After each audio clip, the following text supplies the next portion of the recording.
Hey, what's going on? What's that? You're driving to work? You're on the treadmill? You're in your office pretending like you're working and you're listening to me? Well, good for you. Welcome to a brand new month of Student of the Gun Radio. I am your host, Professor Paul Markle. And, Jared, I got to admit something to you over there. I was working up an April Fool's joke in my mind, and I thought, whatever I do is going to be either A, taken the wrong way, or B, perceived as poor taste, so I'm just not going to do it. We don't have to jump on the bandwagon. That's right, I don't have to jump on the bandwagon. April 1st is Zachary's favorite holiday. Oh, yeah. Yes. I think it was his favorite holiday until he got busted out last year, until he got some of it back. But welcome to April. Hopefully everything is thawing out where you are and greening up, and I know it is down here. We're already having to mow. That's just wrong. Yeah. That's wrong. But folks, we're midway through the week. We've got a lot of stuff to talk about, as always. Cool stuff. Wow, I must be going through puberty. Some cool stuff we've got actually for you guys. If you recall, I threw out the cell phone or the mobile phone challenge. I don't even remember when I did that. It was like 2 weeks ago. It was like 2 weeks ago, and during one of the shows. And this is actually something that I came up with years and years ago, and I shared with my buddy Biggers and Jay Gibson, and I told them, like, look, if everybody's all like squeamish about the downrange cameraman and stuff, and everyone's all squeamish about people being in front of the line, it's like, oh, ceasefire. Well, what's the matter? His feet are in front of the line. I'm sorry, what now? Yeah, I'm sure you've been to those ranges where they're like, oh, hey, get your foot behind the line. Like someone's going to turn sideways and shoot you in the foot, It's like, dudes, if you're afraid to launch a bullet because someone's in front of the line, how are you going to save your life in a life or death conflict? Because let me tell you what, I'm gonna break your heart here. I'm going to break some news to you. If you're a concealed carry person or you own a gun for self-defense, when you're called upon to use that gun to save a life, there aren't going to be any lines. There's not going to be a coach or an RSO that comes up and tells you to get on the 7-yard line.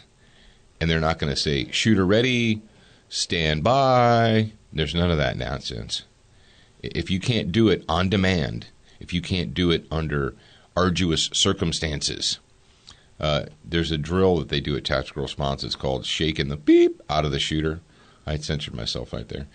Shaking the snot out of the shooter. And it's during the advanced tactical rifle or advanced fighting rifle. But the first time I encountered it, I was like, that is genius.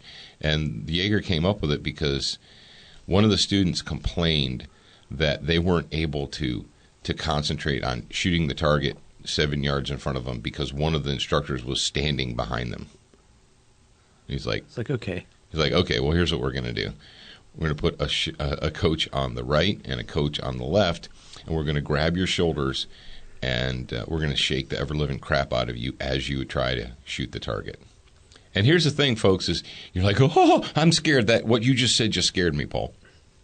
Well, I did it, and I was able to hit the target. You know what it does? It makes you force your attention onto doing everything correctly, and you can do it. So we came up with the cell phone challenge. Essentially, I said it's super easy. People are doing things like they're setting their phones up on everyone in America has to overdo everything. They're setting their phones up on tripods, and so forth. You can it's as easy as this. Take a plastic sandwich baggie with you and turn your phone on record, drop it in the sandwich baggie, and staple it to the target. Staple it next to the head on a silhouette target. Or you just nail it into the wood. Yeah, or nail it into the wood. Drive a nail through your phone. Yeah, drive a nail through your phone, yeah. But staple it put a staple through the baggie. April Fools. And step off 5 yards and, put half a magazine or whatever into the silhouette. So the phone will be like 6 to 8 inches away from your actual target. If you don't have enough confidence in your abilities to not shoot your phone at 5 yards, how are you going to have enough confidence to use your deadly force, your firearm, your blaster that you carry with you every day. Because let me tell you what, there's a lot more things in the world that should not be shot. We like to go to the range, and everything that's in front of you, everything that's downrange is fair game. Well, if you're in a parking lot, a restaurant, a movie theater, wherever you happen to be in the world, and a bad person materializes and starts hurting good people, there's no downrange. There's no safe area. There's no RSO to say, okay, all right, everyone clear the line, stand by. No. So are you kidding yourself, or do you actually have skill? And if you really don't believe that you could, if you are afraid that you're going to shoot your iPhone or your Android or whatever, your Galaxy 4, then you might want to get some training. Just saying. And the reason we brought all this up is because this week we've had several students of the gun take the challenge, go out, and they put up YouTube videos. And Jeremy at AAFU has done it. Our buddy Nelson did it. And you've had a couple people just send you private, emails to Jared at Student of the Gun and have attached them. At least 2. That was a while back, though. But now the giveaway, the challenge is official. It's a challenge for a reason because you get something for completing the challenge. Oh, you do? Yeah. From AAFU? Yeah, from and SOTG. Really? Yep. AAFU, if you go to American Association of FU.com, click on the weekly giveaway tab, and that's the weekly giveaway that they're doing this week is you do the cell phone challenge, and then here's what you get. You get the AAFU banner, it's the second one in existence now, so only 2 people will have those. You get an AAFU T-shirt, you get a SOTG T-shirt, a Arm Living digital download, and also a PFT T-shirt. So, because this is what pertains. This is for everybody, or just for the number one? Just for the person that wins. Oh, okay. No, everybody that does a video. Not. No, okay. That would be a lot of stuff. So Just the winner. Let me see. Let's see here. If you want to know exactly how to get entered in here, there's a paragraph telling you how to do it on American Association of FU.com. But if you don't want to be entered and you just want to do the challenge to see if you have the skill to do it, then do it. Post the video up on Facebook. Hey, what is the Facebook? What's the AAFU Facebook? It's Facebook.com/AAFU Nation. Oh, AAFU Nation. That's right. That's what I was missing. The Nation. There you go. AAFU Nation. And it's based in Chattanooga?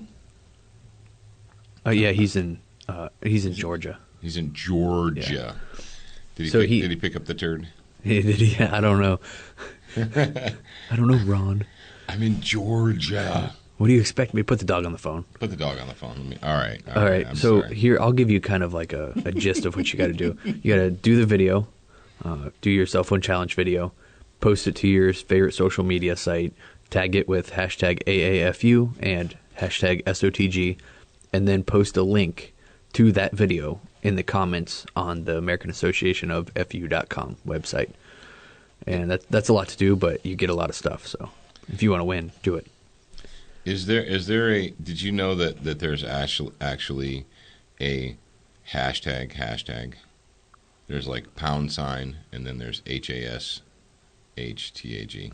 Oh, really? Yeah, there had to be. People go overboard sometimes. You think? What? That's crazy talk. All right, speaking of crazy talk, let's the following segment of Student of the Gun is brought to you by... Who's it brought to you by, Jared? I don't even know. Let me look at my show notes. It's brought to you by SWAT Fuel. SWAT Fuel and Excess Sites. But the next section we're going to have is the SWAT Fuel Fitness Talk, brought to you every week on Wednesday by SWAT Fuel at SWATfuel.com. And Jared, are you ready to take over? Yeah, I guess I'm ready to take over. I can let... I don't even know who does this. Who is the King Julian? I'm like King Julian? King Julian, bust a move real quick. All right. Physically fit, woman, physically fit, woman, nice, trick, fantastic, mix your body out into the big tight and woman, nice, sweet, energetic, mix your body out into the big tight and woman, nice, trick, fantastic, mix your body out into the big tight and woman. Right. People that don't have kids have probably never heard that until we started playing it. Well, they should go watch Madagascar. That's right. Because it's actually a pretty good movie. It is. The first one, like the sequels are just they're just trying to milk a dead cow. But I've never seen the sequels. Yeah, they're. I didn't want to ruin it. Yeah. Yeah. So while King Julian's busting a move, I'm going to bust a myth today. And the myth that I'm going to bust is doing cardio before, like on an empty stomach or before breakfast. I've had a lot of questions lately about when's the best time to do cardio, and a lot of people seem to think it's before breakfast, and I used to think that too until I was enlightened. Basically, the gist of doing cardio before breakfast is you don't have fuel in your body, so your body's just going to break down the muscles, or it's not going to be able to. If you do a too high, too intensive a workout, then you're not going to be able to burn fat as fast as you.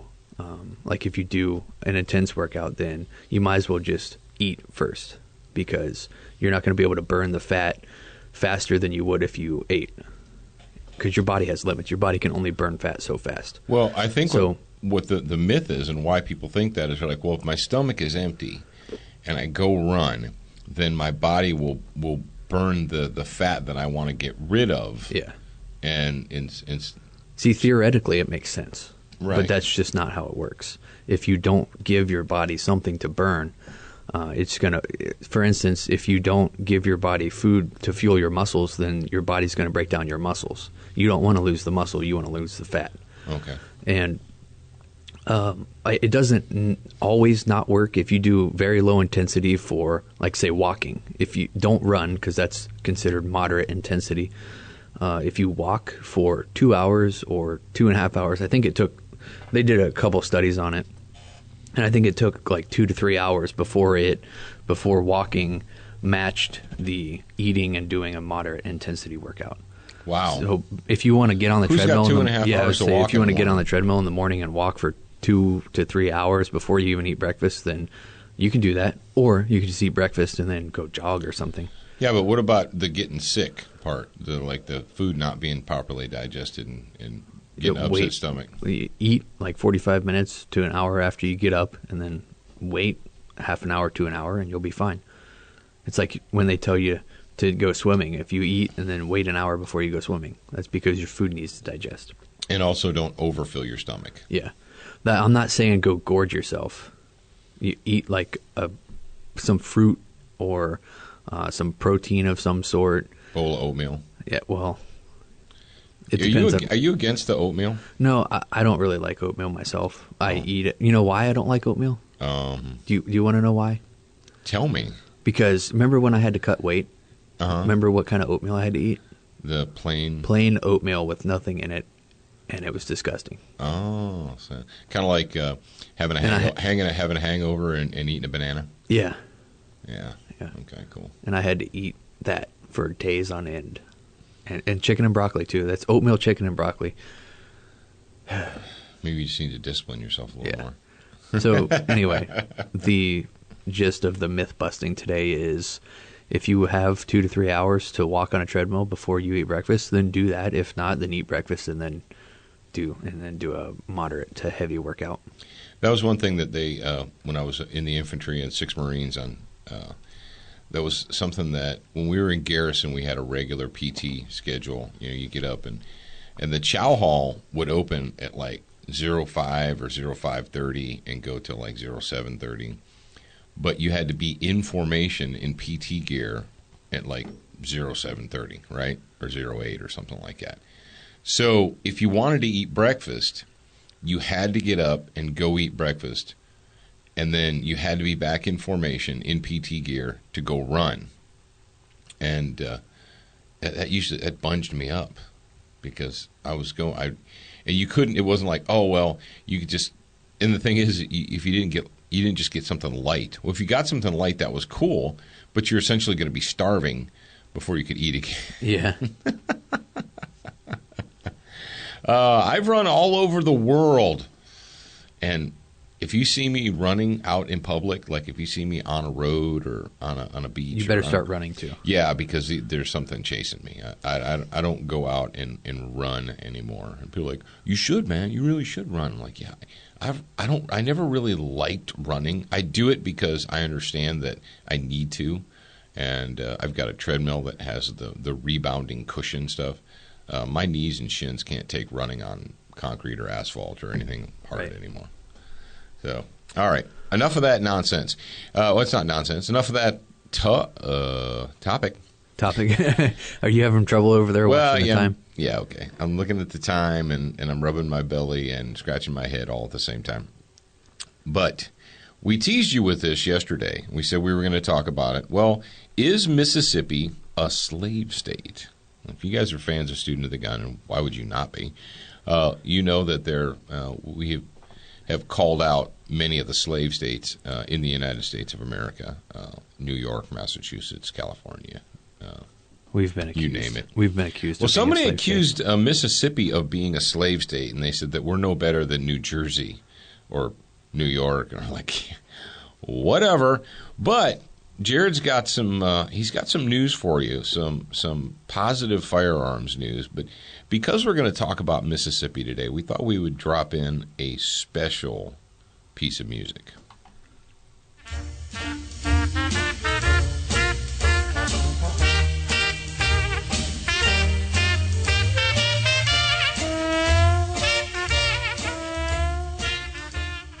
And that was the great one, Louis B. Armstrong. Now, Jared, you want to go ahead and hip us? You're the one who essentially discovered and introduced this. We talked about it just briefly, but it's from y'allpolitics.com. Y'all politics. It's got to be a Southern thing. I hope so. Obviously, because y'all politics. It's probably is it a Mississippi thing? Or is it just Southern? Is it just I don't really know where it's from. But this, I had this sent to me on Facebook yesterday as we were doing the show, actually. If you guys were listening, you noticed that. We had Representative Andy Gibson. He gave us a statement on the passage of two bills, Senate Bill 2394 and Senate Bill 2619. And basically, it's two bills that are pro-gun legislation. And there's one thing in here that I really like, and it's the fact that let me find it and I'll read it verbatim. It says the bill also addresses the problem created last month by the federal ATF's attempt to reclassify green tip rifle ammunition as armor-piercing ammunition. Under SB 2619, Mississippians owning this ammunition will remain legal to possess it regardless of the ATF's future action. So. That's one of my favorite things in there is that now Mississippi is saying "fu" to it's AAFU to the federal government. That's right. And if you guys are, what's funny, Jared, is after we talked about this, I opened up my email and there was an email from NRA ILA, also informing me of this. Oh. It said that the legislation had passed and was on its way to the governor's desk and it was expected to be signed. That the governor had already said he was going to sign the bills. Yeah. I think that's pretty cool. Yeah. Oh, and what else does it do here? Also, SB 2619 clarifies and strengthens Mississippi's preemption law, providing that cities and counties cannot adopt ordinances in violations of state firearms law. And a lot of you folks know about this. You had these rogue cities, not in Mississippi necessarily, but all over the United States. Where Jackson, Mississippi. Yeah, well, Jackson, like that try. The number one candidate for this really, I think, in my mind, stands out Ohio. About 10 years ago, maybe a little more, all these big cities with high crime rates decided that they were going to take it upon themselves. Let me see. Big cities, high crime rates, and Democrat mayors. Seems to be a link there. But they all decided that they were going to pass their own special gun laws. And for instance, if you guys remember getting catalogs from somebody like Century Arms or anybody, Sportsman's Guide, Midway, in there they had this huge list of asterisks, like they would advertise a standard capacity AR-15 magazine, and then there'd be a bunch of asterisks, and it says not for sale in the following. Boom, boom, boom, boom. I'm pretty boom, sure boom, boom. Century Arms fixed themselves. Well, no, didn't they? Well, no, they used to, they would have that, and basically they're telling you if you live there, we're not going to send it to you. We're not for sale. We're not going to ship it to you. I thought it was the this one not available and blah blah blah, but we have a no, it was different- like we 30 have a- round as AR-15 magazines, AK magazines, and so forth, and it would say not only can you not ship it to Massachusetts, you can't ship it to California, you can't ship it to New York, but then it would say does not ship to Cook County, Illinois, does not ship to Toledo, Ohio, does not ship to Dayton, Ohio, does not ship to, blah, blah, blah, blah, blah. Because these cities, led by these Democrat mayors, just decided, well, I've got a bunch of sycophants on my council. Let's come up with some anti-gun legislation. And so Mississippi has said no, and Ohio since fixed themselves. Ohio said, no, we're not having that. We're not having people who live out in the county can legally have something, but then if they drive into the city. I mean, think about it like that. If you lived, let's say, in the county that Dayton is in, and you're a concealed carrier, and you have a Glock 17, and you have standard capacity magazines for the Glock, you can drive all over the county, but as soon as you enter the city, you now become a felon under the city statute. And Ohio's like, no, stop. They took it to the Ohio State Supreme Court, and they're like, we're not playing that. No, it's not going to happen. So that's Mississippi. Now, what is 2394?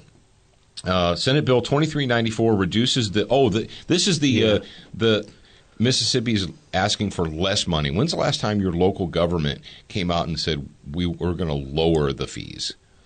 They reduced the general fee for obtaining a concealed carry license from $100 to $80, reduces the renewal fee to $40, gives exemptions for active duty military members and service-connected disabled veterans from the fees. So if you're a service-connected disabled veteran, you don't have to pay the fee. Finally, and this is really kind of interesting, you guys. The one thing that people gig us on, as far as like, well, you're no better than New Jersey or New York because you have to have a permit to carry concealed. And yes, I got that. And yes, I believe that we should move towards constitutional carry.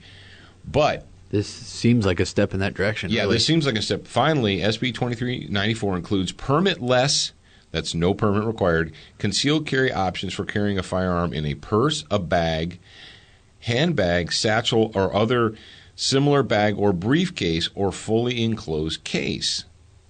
Concealed carry licenses will remain an important part of the nationwide reciprocity. Now, that right there, that's kind of the big asterisk. And in Arizona, we said, well, we were talking about Arizona, and I was a little bit ignorant at the time because they said, well, you can get an Arizona concealed carry permit. And I'm like, why do you want to do that? Because and they said for reciprocity. And, okay, I got you. I'm digging you on that. And that is, you guys that are against concealed carry permits because it's getting a permission slip from the government, I'm down with you. I'm with you. Believe me, I am. In your state. But what happens, like, for instance, where we live on the Gulf Coast, we're really close to Interstate 10. And so within 1 hour, we can be in Alabama. 2 hours, we can be in Florida, going east. We go west, 90 minutes, we're in New Orleans. We keep going. We can be in Baton Rouge. We can be in Houston. I can be in Texas in 6 hours. I can be in Alabama in 5 hours.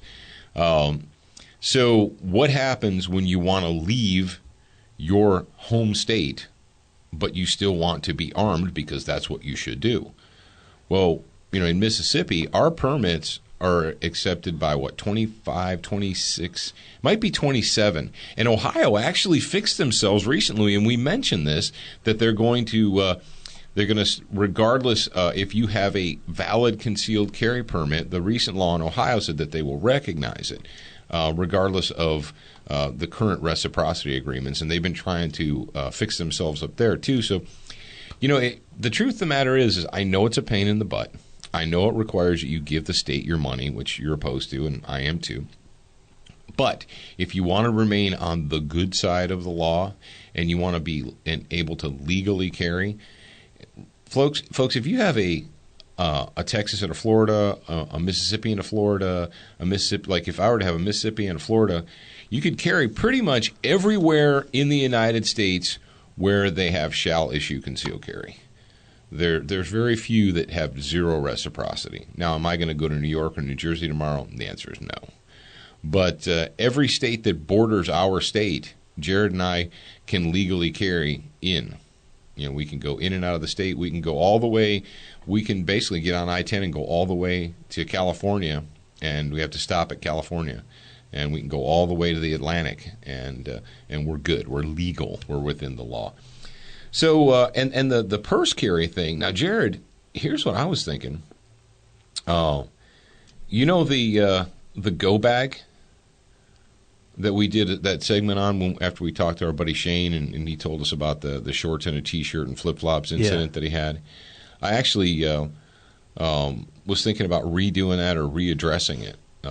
Essentially what I'm talking about, folks, and if you watch the show, you know, is a shoulder bag or a go bag that you keep all the essential stuff in for those times when you're sitting around the house, you're lounging around, you're in your shorts, your T-shirt, your flip-flops, and you get a phone call from your wife that says, I need you to go right here.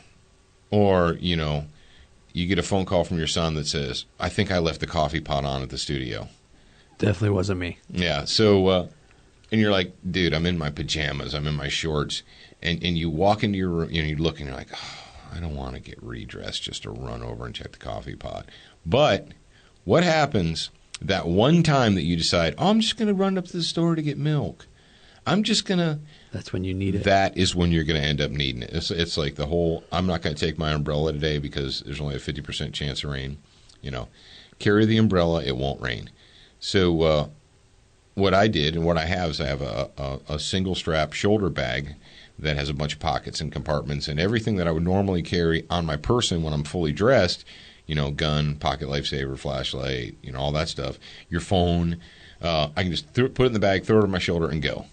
And is it perfect? No. But do I have it on me and available? Yes. And that's the important Dude, that thing. kind of goes along with, well, first of all, I just wanted to say that Mississippi recognizes every single permit except for Vermont, American Samoa, District of Columbia, and the Mariana Islands, which they probably don't have permits anyway. Well, Vermont is... They're constitutional carry, so they can't... I don't know if they have a permit or not.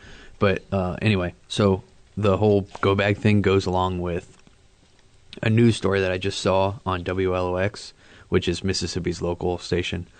The Gulf Coast, yeah. Yeah, the Gulf Coast. And apparently women were being robbed at the Biloxi Mall in the parking lot at gunpoint.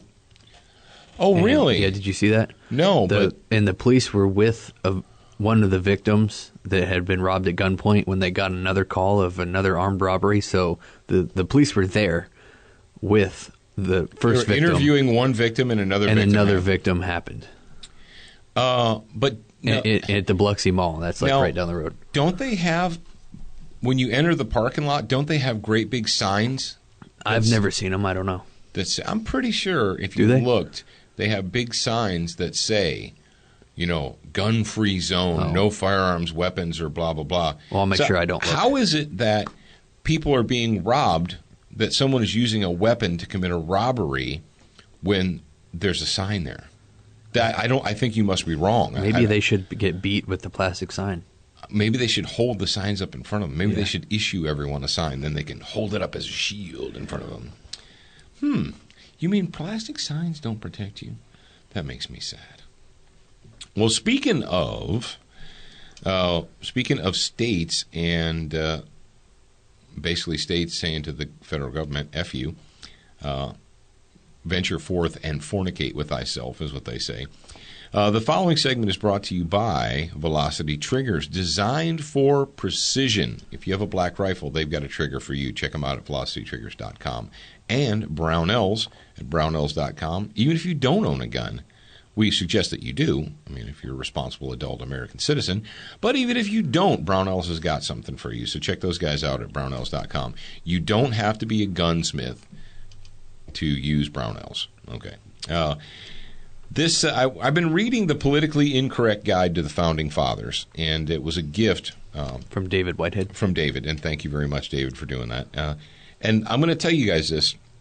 I'm really big on this book right now. I think that if you're a Patriot Fire Team guy, if you're a patriot, if you're looking for a way to introduce yourself to American history, to the Founding Fathers, because let's face it, the Federalist Papers is a tough read.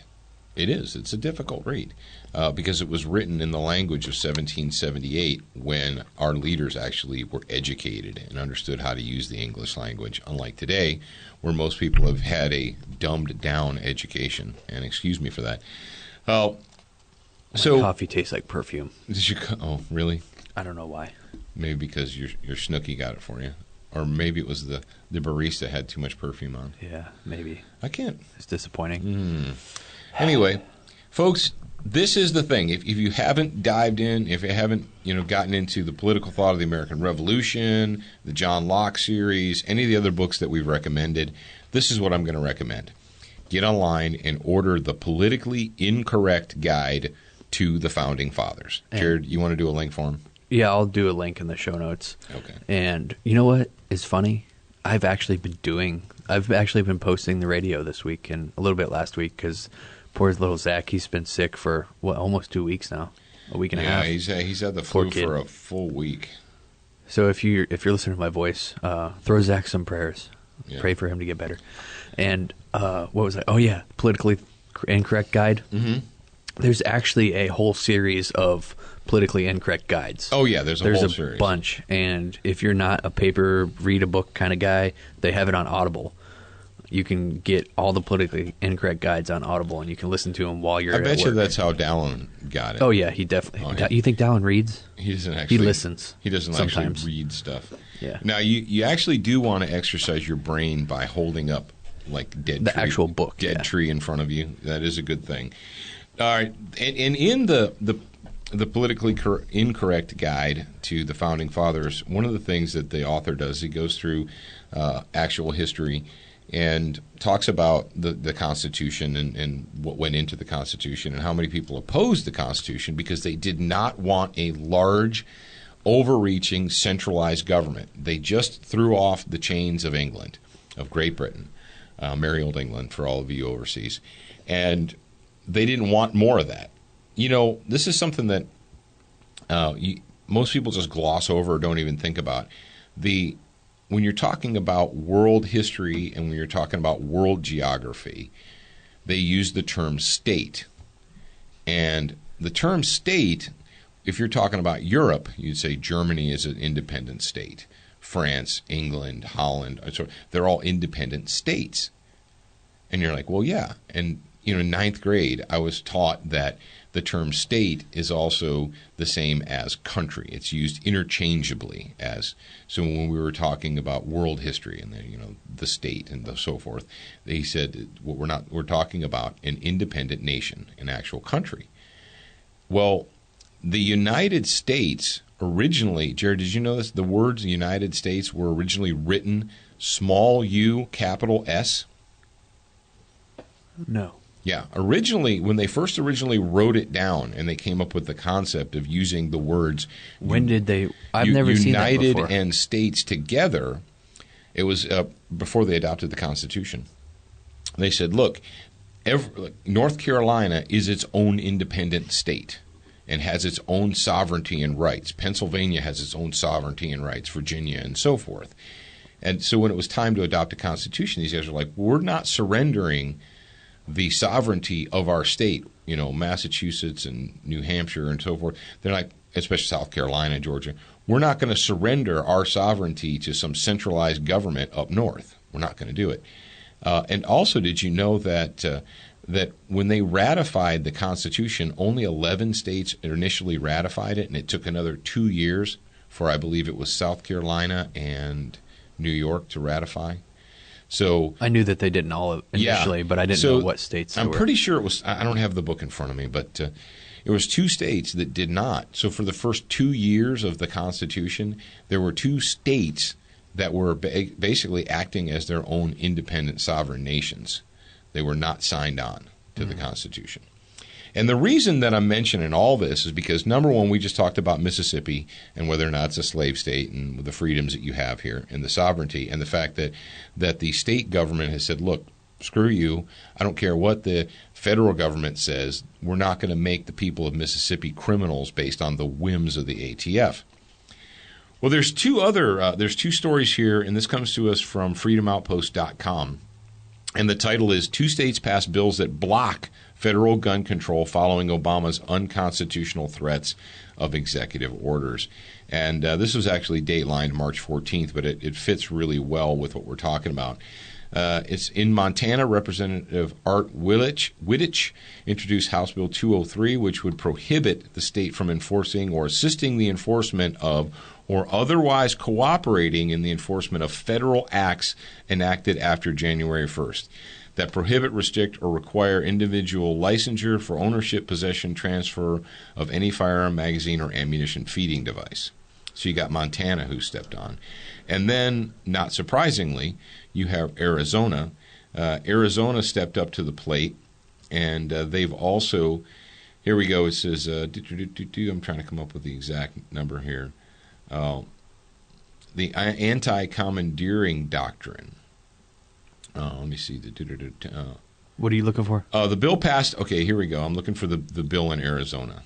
The Arizona bill is SB 1330, which was virtually the same thing as Montana, and it essentially says that they're siding with the 10th Amendment Center that these types of bills are based on James Madison's advice that states and individuals have a right of refusal to cooperate with officers of the Union.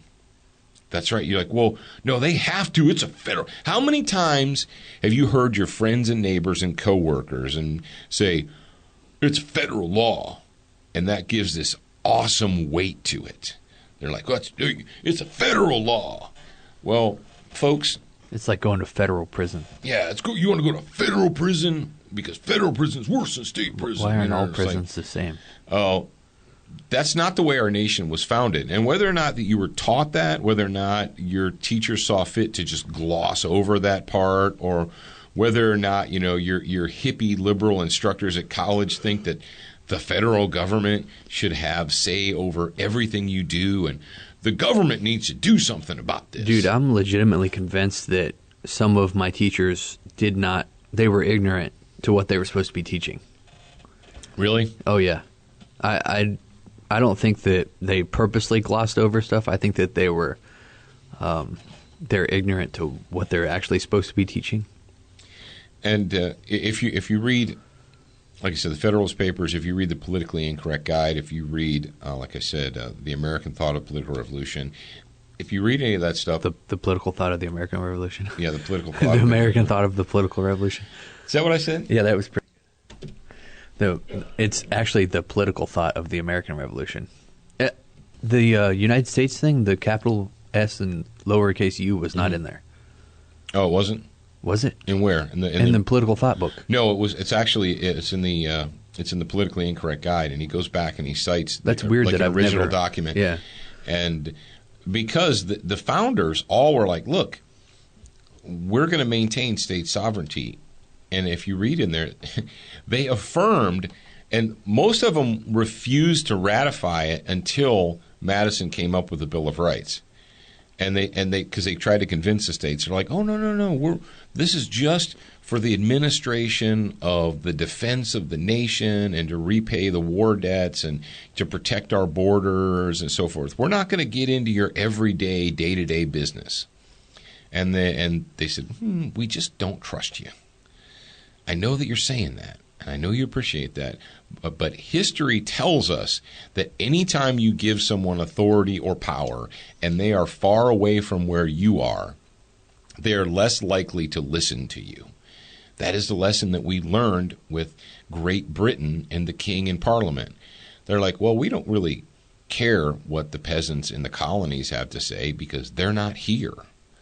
We'll pass laws and then we'll put them on a ship and we'll send them over and say, oh, P.S., we've decided that this is what you have to do. Well, we've got the same thing going on right now, folks. We have people that are sitting up in these seats of government. We got people that are sitting fat and happy up in D.C. spending your tax money. And not even your tax money. They're just spending money that doesn't exist. They're writing themselves blank checks, living fat and happy.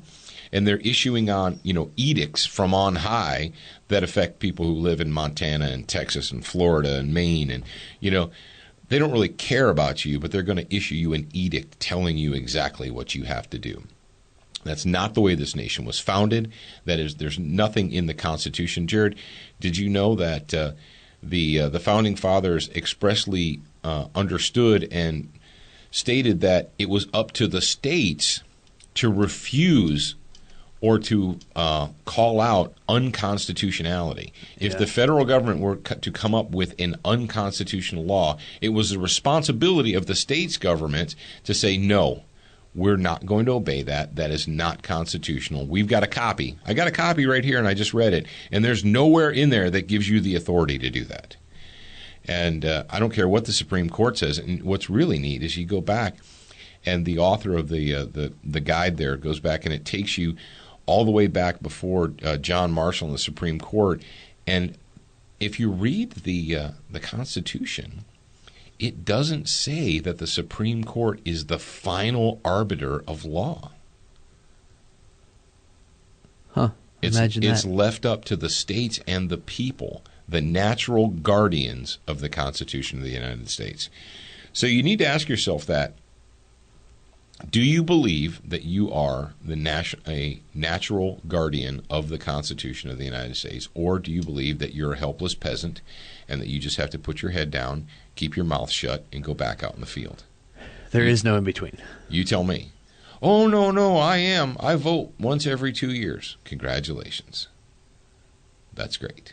And what else are you doing? How's that working? How is that working for you? Like the clinically insane mental patient. We keep... Well, I'm going to vote. Okay. And? Well, that's what I'm going to do. Okay. All right, ladies and gentlemen. So what did we learn today? Well, we learned that Mississippi, despite what some naysayers say, is a pretty free state. Mississippi has a very broad castle doctrine. And they have now this new purse carry thing, which I think is really neat. You have open carry.